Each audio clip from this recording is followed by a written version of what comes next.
to chapter 39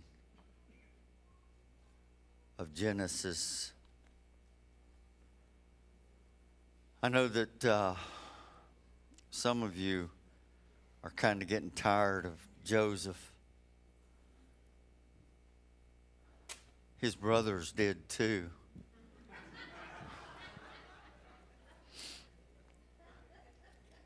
Not saying that you're like them, but if the shoe fits.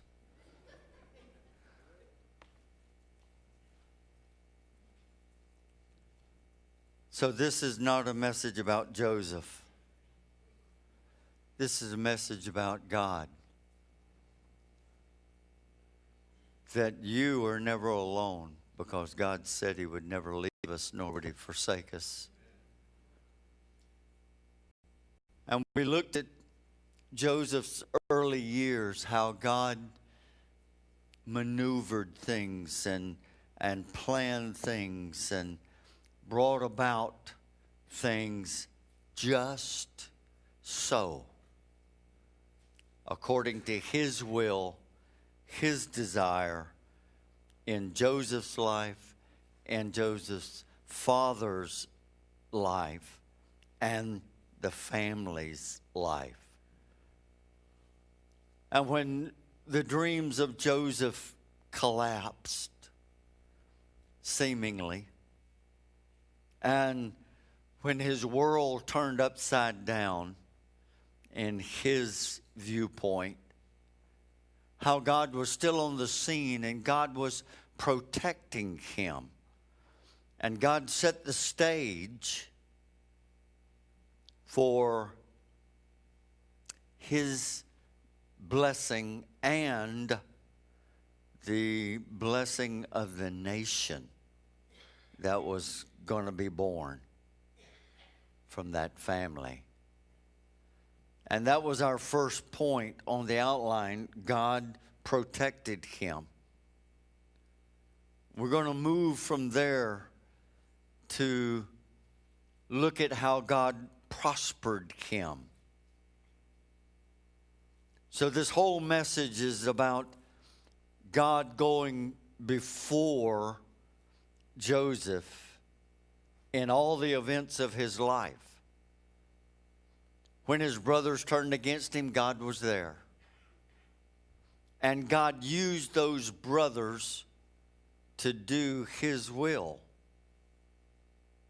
In other words, they were not able to kill him. They just put him in a pit. And they wasn't able to keep him there. They took him out and sold him to some Midianites or Ishmaelites. In verse 37, it says Midianites. In verse 39, it says Ishmaelites. And they're one and the same people. And they sold him for the price of a crippled slave to the Ishmaelites, who took him down into Egypt, and they wanted to make some good money on him. So they put him in the slave auction. And it was just at that moment that Potiphar realized, I need another slave. So he went to the slave market just on the day that Joseph came up on the slave market, because the Ishmaelites had just got there and wanted to sell him. God's timing is perfect, people. And Potiphar bought him. Probably got a pretty good deal on him. He was a young man, 17 years old. His world had come crashing down, but his character had not. He was still a man of God. So in verse 2 and 3 of chapter 39, we read, "The Lord was with Joseph, so that he prospered, and he lived in the house of his Egyptian master. And when his master saw that the Lord was with him, and that the Lord gave him success in everything that he did, and that the Lord made all that he did prosper in his hand. What a testimony of Joseph, but more than that, of God to Potiphar, this Egyptian ruler. And God began to prosper him. God's desire is that all of us prosper and be in health, even as our soul prospers. That's scripture. So Joseph arrived in Egypt. He no longer had his coat of many colors. His brothers had stripped that from him. And remember, they dipped it in blood and took it to their father and said, "Your son's dead. Look at this coat and make sure that this is his coat." And that way it would even be greater ingrained in Daddy's mind that my son, my favorite son, the son that I had chosen to come after me and receive all of these goods that the family has and be in charge of the family, that one is dead. So that coat of many colors was gone. Some of us would look at it and say, well, now Joseph's favoredness is gone. He's no longer the favored son. But God has something to say about that. Let me tell you something. Clothes don't make the man. I know that Madison Avenue would have you think that clothes make the man. If you buy this suit, the women will just drape all over you. If that's what you want. I don't, baby. That's why I don't buy those suits.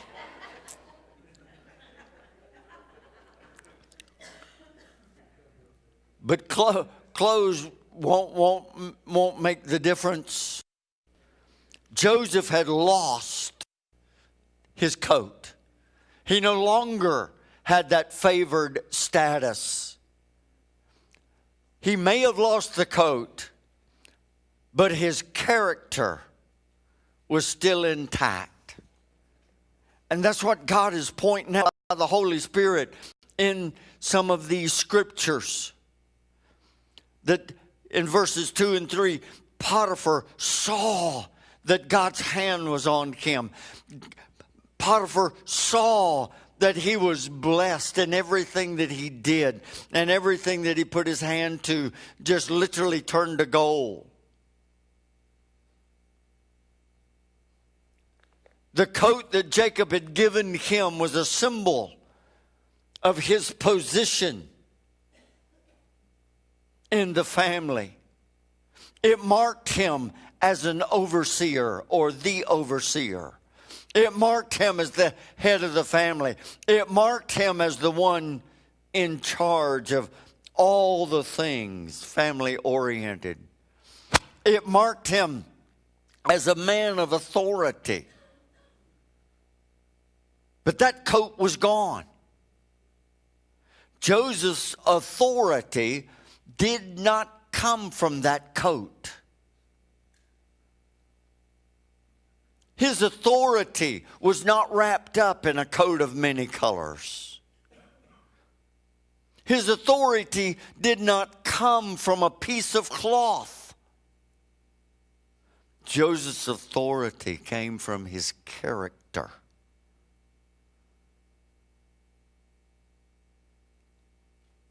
God is more interested in your heart than your outside.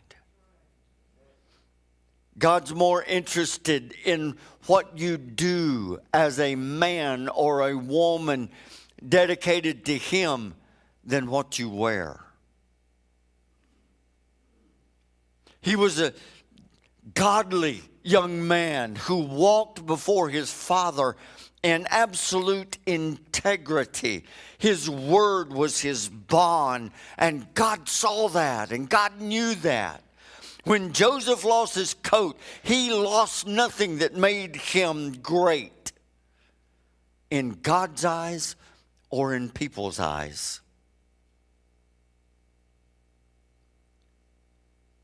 Joseph's greatness did not come from the clothes on his body, but the character of his heart. He may have worn the humble garments of a slave at this point, but he was still a man of character and dignity and integrity.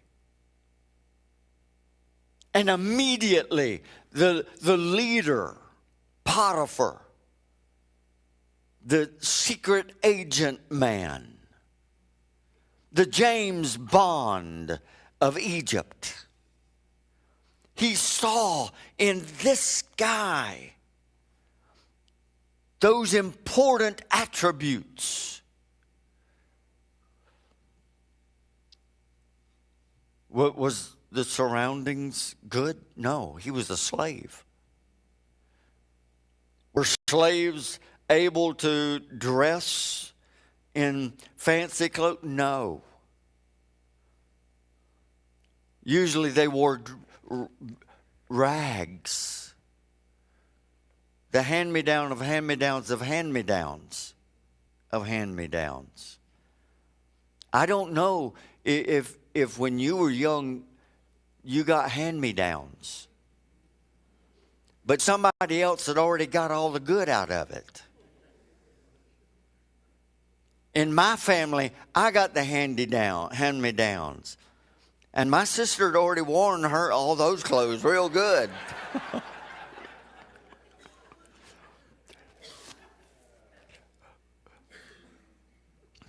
More than once, Mom took one of my sister's dresses and made me a shirt out of it.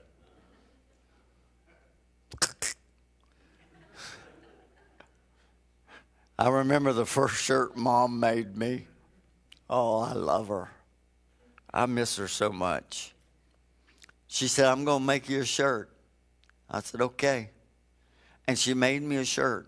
And I said, I need pockets on my shirt, Mama. So she put me pockets on it. One was up here and one was down here. And she made me wear it to school. All the kids made fun of me. But their clothes wasn't much better than mine. 1955, you didn't dress the way you do today. You wore what you had. And you didn't have much. That's the way the slave was. But every place that Joseph walked, there was that air of power and that sense of rulership that walked with him.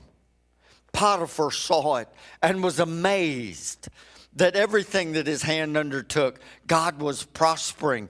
And he didn't have a worry in the world now because he had Joseph in charge. Listen, that ought to be our testimony.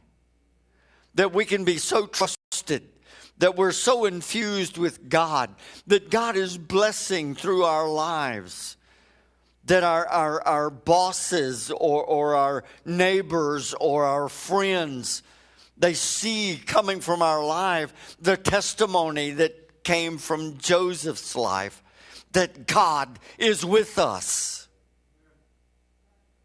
through everything. In order for that to happen, we too have to have character and integrity.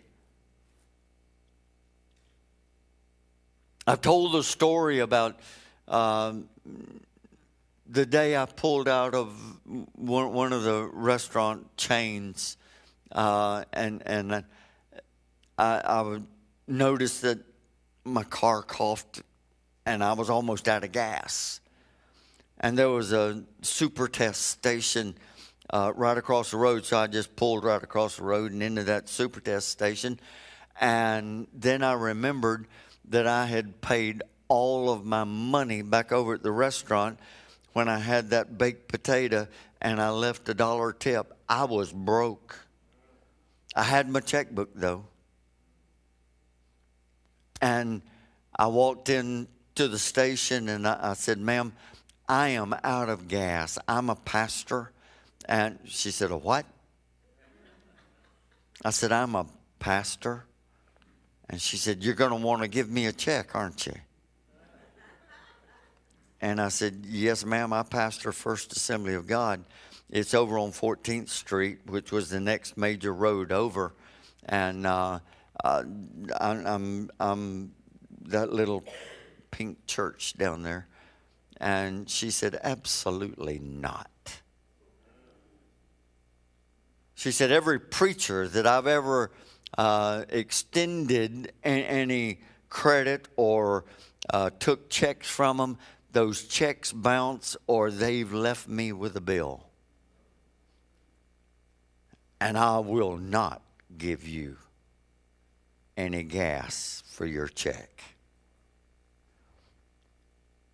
And I got mad.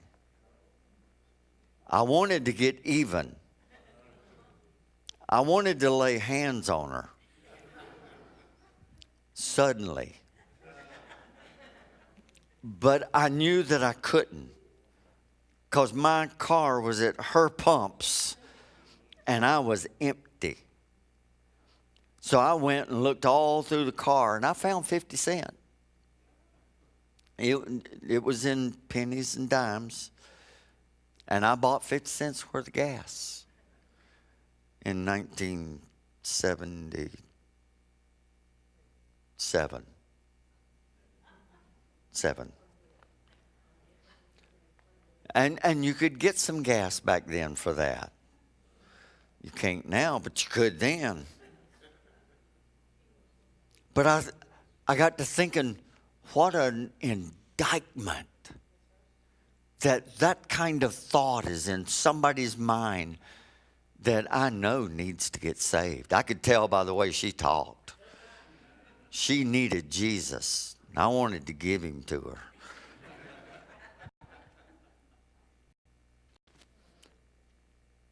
When we don't walk with integrity and with character, people notice. There should be no Christian that owes big bills and don't pay. Because God said he would supply. You can go on your knees and you can talk to God about it, and God will bless you in such a way that you can take care of some of those things. Oh, I know. Yeah, I live by credit too, but I don't let it get way past due if I can possibly help it. And even when we had nothing, we didn't let it go into arrears. I don't have much, but I've got a character and I've got some integrity. And people notice when it's absent, but people notice when it's present too. And we need to pay attention to things like that. Some people are different depending on when you meet them. You meet them in church and they're way up here, and you meet them on the street and they're way down there. And they act different in different places. People notice that. When you meet them at church, they're one person, and when you meet them at work, they're another person. Ought not be. I would suggest that you need to be the same people every day that you are in church. You need to be godly. We should strive to do the right thing at the right time, all the time. We should determine in our hearts that we will have a good attitude and that demonstrate that Christ likeness to everybody that we meet, and go out of our way to do so. Potiphar saw these kind of things in Joseph. When Joseph arrived in Egypt, he could have taken several different paths. He had a right to be angry. He had a right to be vengeful. He had a right to be ugly. Everything that his dad had promised was gone. Everything God had promised seemingly was gone. He could have taken several different directions. He could have adopted the ways and the customs of Egypt, that new land in which he was going into. And he could have become just like them. He could have abandoned his God and embraced the many gods of Egypt. But Joseph stayed true. You see, he may have been purchased by Potiphar, but Joseph belonged to God. His whole heart, his whole mind, his whole attitude belonged to God. Oh, Potiphar had that piece of paper. I bought this boy. But his heart, his mind, his soul, his spirit belonged to God. And he wasn't changing for nobody. He had already made up his mind how things were going to be in his life. He made up his mind way back in the tent of his father, way back when maybe even his mother was still alive. He realized, I'm going to serve God with everything that's in me. He heard all the stories of Abraham and Isaac. He knew what had come down the pike. It made no difference to Joseph whether he was back in his father's house, or whether he was in the bottom of a pit, or whether he was in shackles belonging to traders, or maybe in the house of a master in Egypt. Joseph had already purposed in his heart, he had already decided in his mind that he was always going to do the right thing and honor God. And that's exactly what he was doing. Joseph was a man of integrity, regardless of the situation in which he found himself.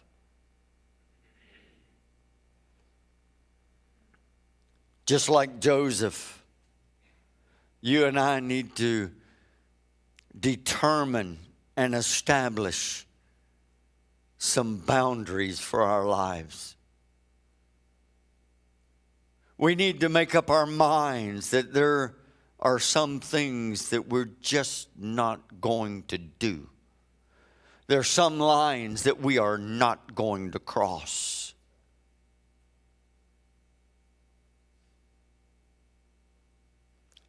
And the earlier we do it, the better off we'll be.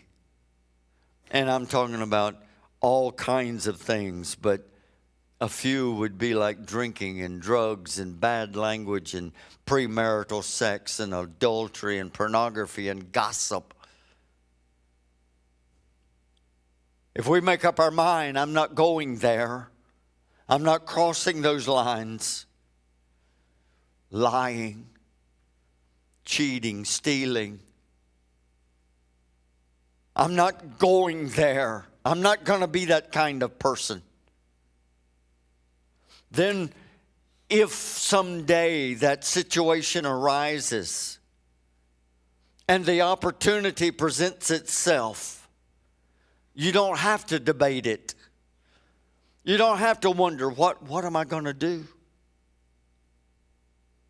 You already know, I've made up my mind, I'm not going there. We know exactly what we will do and what we will not do. We made up our minds years ago. And I hope that's where every one of us is, especially the young people, that you're making up your mind. We've already passed that gauntlet. And the issue is settled. That's the way it was for Joseph. He knew where he would go and where he would not go, and what he would do and what he would not do. And it was apparent to everybody around him. We're told in verse 2 that Joseph was a prosperous man. In verse 3, it tells us that the Lord made all that he did to prosper in his hand. Some people might have looked at Joseph's progress in the home of Potiphar and said, man, he's lucky. He's got good luck. To be sold to that rich man that just cuts him a lot of slack. He's lucky. All the other slaves would have looked at him and say, man, that guy's so lucky. They would see a young man like Joseph. He had had some bad breaks, but now things are turning around for him. He's got it made. Everything that Potiphar owns, and it was a lot of stuff, was put into his care. He can write his own ticket. That's the way it looks to the outside. Things are heading our way. We're blessed. We're lucky. And people look at that and say, man, I wish I had that kind of luck. But I want you to understand something this morning. Luck had nothing to do with Joseph's success. In fact, hear me, there's no such thing as luck for Christians. Because God is in it. He's in it all.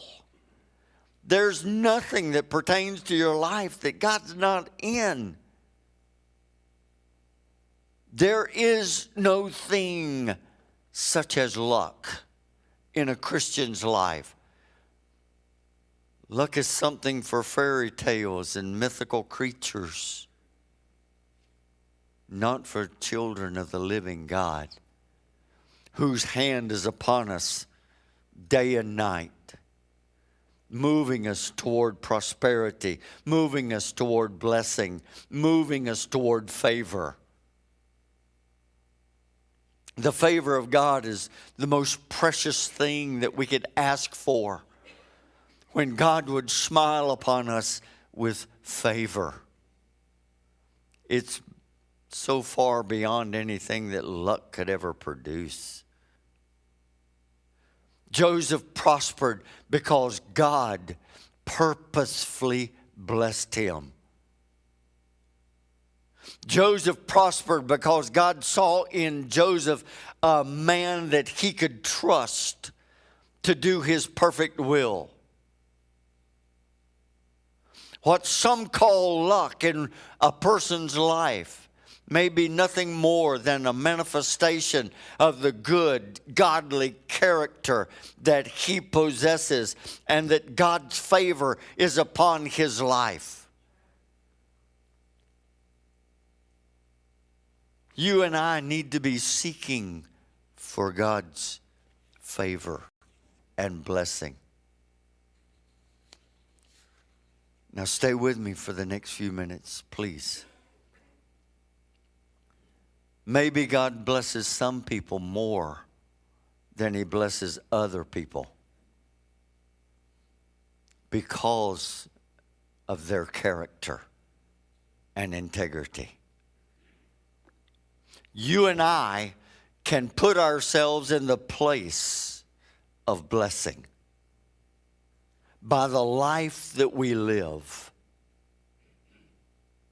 If we're always living on the edge, and if we're always seeing how close we can get to sin without actually stepping into it,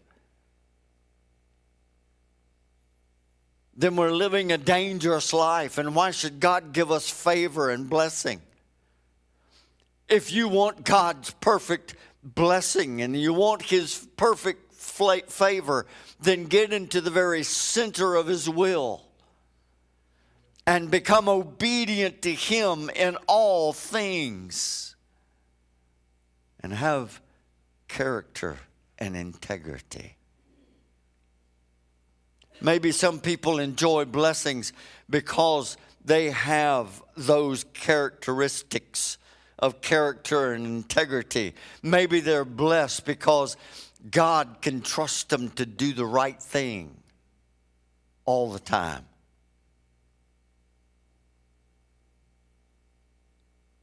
What I want you to see here, what I want you to understand here is this.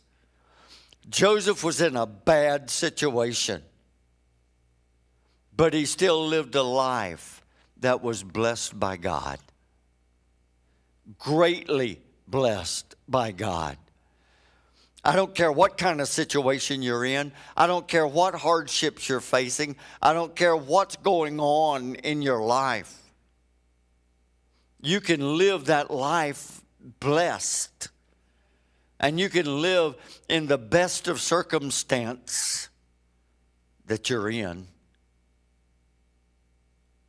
when you live for God.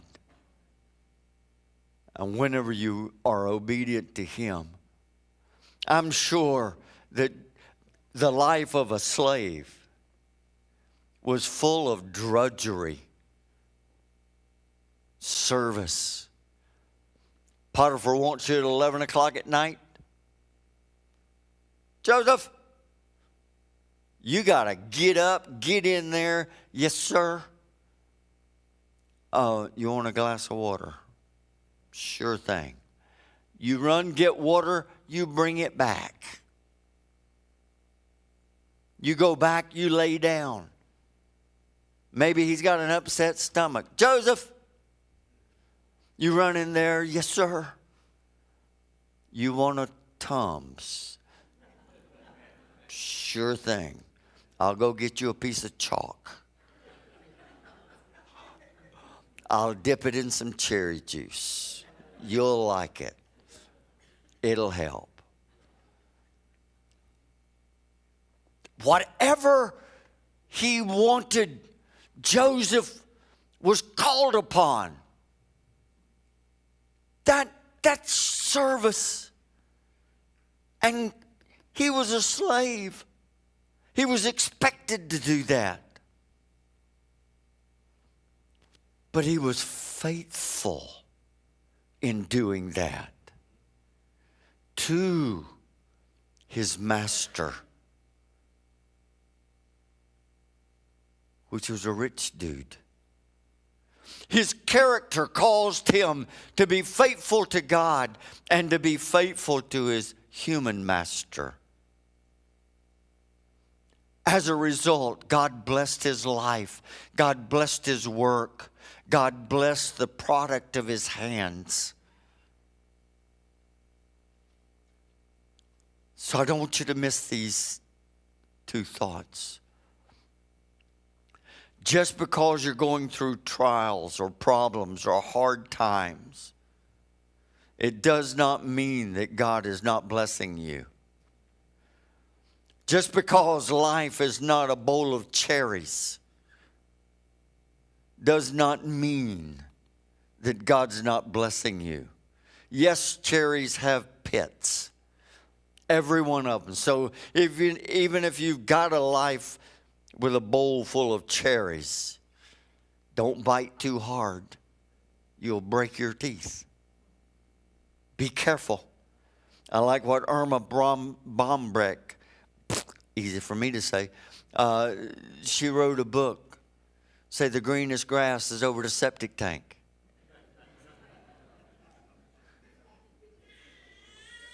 You'll catch that one this afternoon. The baby got it. Love it. Maybe your life is kind of rough right now. And the problems keep popping up and the hard times are there. But God is still there, and God can bless you right on through that. You might not see Him moving in your life, but trust Him. In His time, in His way, He will manifest His presence and His glory and His power in your situation. And not only will you realize it, others around you will realize it.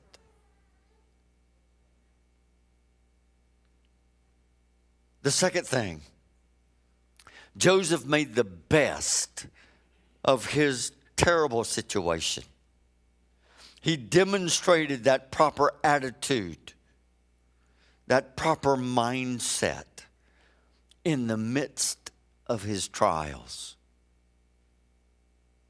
So should we. The secret to happiness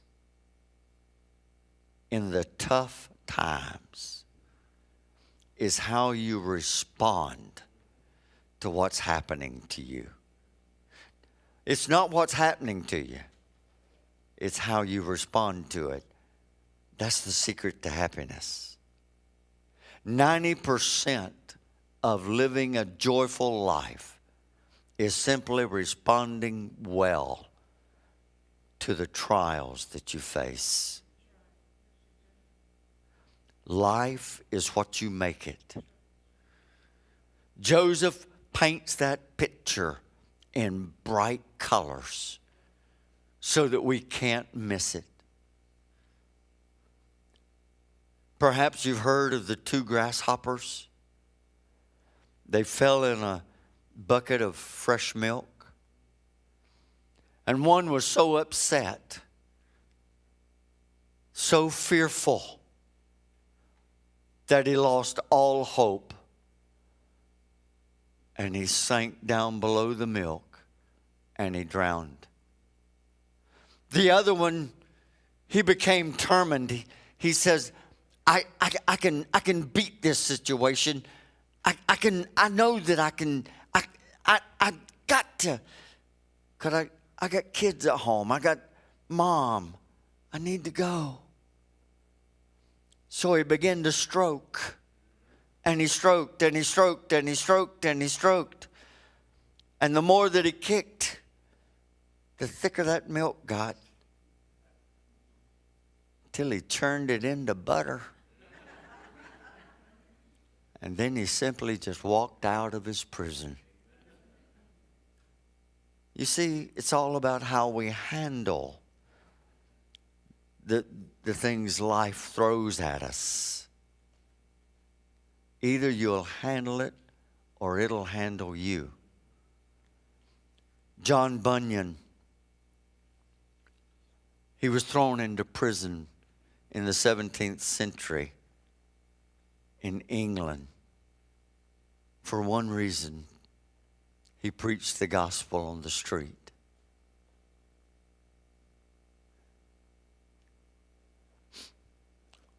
For 12 years, he was in jail because the king kept saying, if you'll just promise you won't preach, you can get out. Even brought his wife and his little girl to see him there in prison. And the little girl crawled up on his lap and put her arms around her daddy's neck and said, "Daddy, please come home."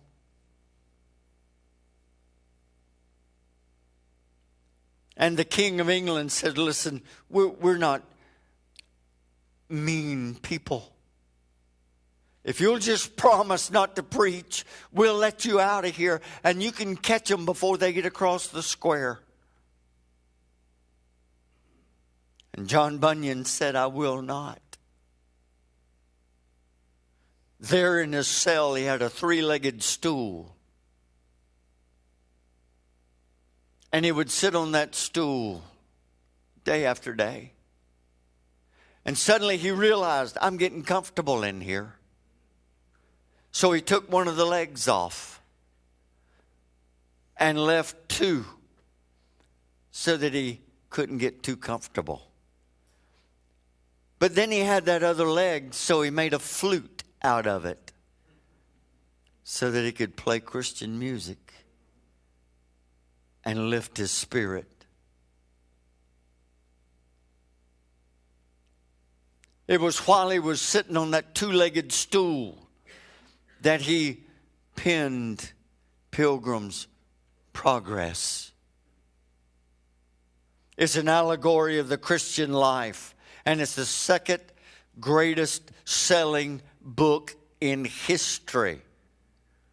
Only the Bible has sold more copies than Pilgrim's Progress has sold. John Bunyan could have given up. Instead, he used his trials as a place to glorify God. And God blessed him. God is looking for men and women of faith and faithfulness, of character and integrity. He's still looking for people that he can use in these days that would bring glory to his name. And I draw it all together. In Ravensbrück death camp,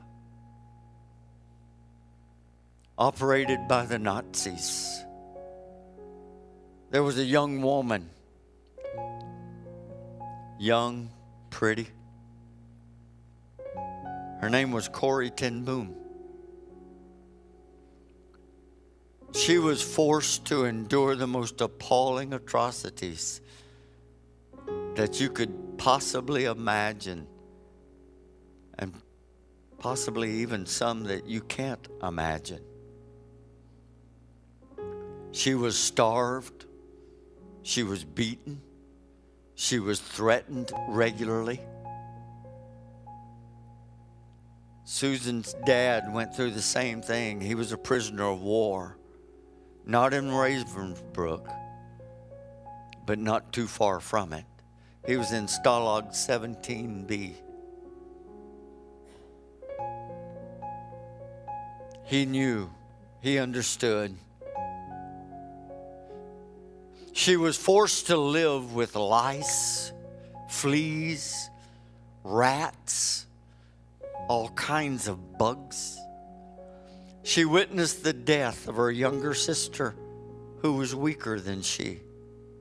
She saw thousands of Jews and Jewish sympathizers leave that place through the smokestacks of the crematories.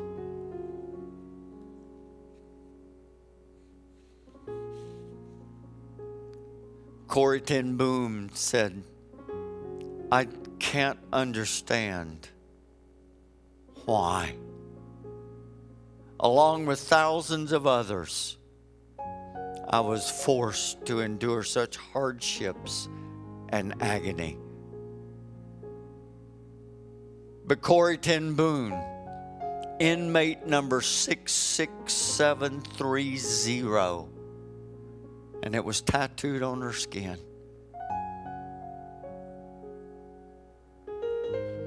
She determined in her heart that while she was there in Ravensbrück, that she would be the very best Christian that she could possibly be. In the middle of all that hate, in the middle of all that death, In barracks number 28, Corrie ten Boom started a secret Bible study. And she helped many, many other prisoners make it through those difficult years until eventually she won her freedom. Many people at that point might have become embittered. That kind of experience would have soured any of us. But Corrie ten Boom was greatly used by God after World War II. She carried his message literally around the world. And she saw tens of thousands learn the power of grace and forgiveness.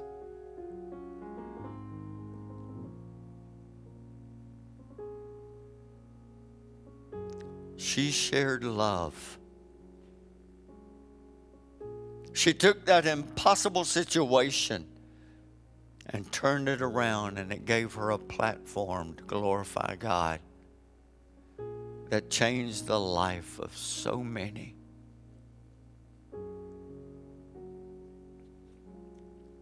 I don't know what kind of opportunity you might have this morning, but you might be right in the throes of an opportunity to glorify God. Things might be tough where you are. God can handle that, and He can help you handle it if you'll just let Him. God prospered. He protected, and now He's prospered Joseph.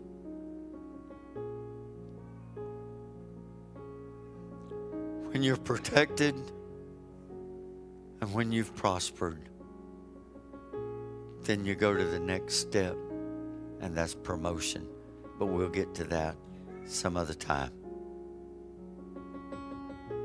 Where are you right now?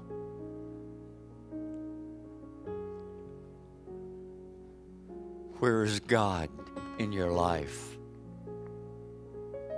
Have you made up your mind? Have you made up your heart? I hope so. Bow your heads with me, would you please? Regardless of what you're facing, regardless of how difficult the trials may be,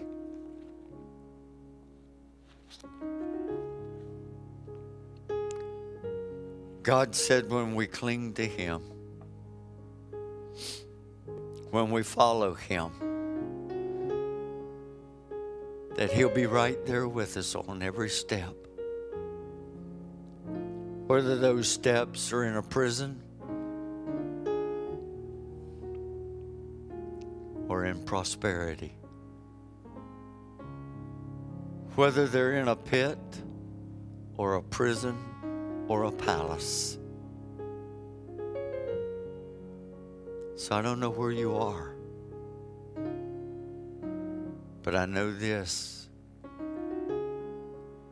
God will give you grace. Just make up your mind right now that I'll give Him all that I've got, and I'll follow with Him. I'll walk with Him wherever. I'll never forsake Him, because He'll never forsake me. So with every head bowed and every eye closed, no one looking around, this is a private moment just between me and you and God. If you'd say, Pastor, I'm kind of struggling right now. Things aren't going too good and I'm not responding very well.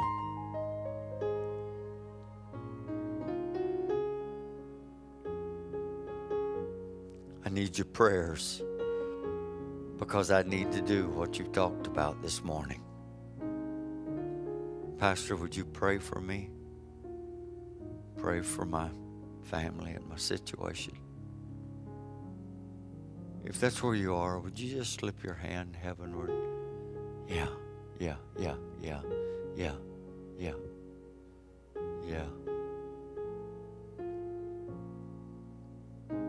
You know, we may be sitting here this morning. We don't know what that person just down the row is having to face. We don't know what might be going on in the life of that person in front of us or behind us.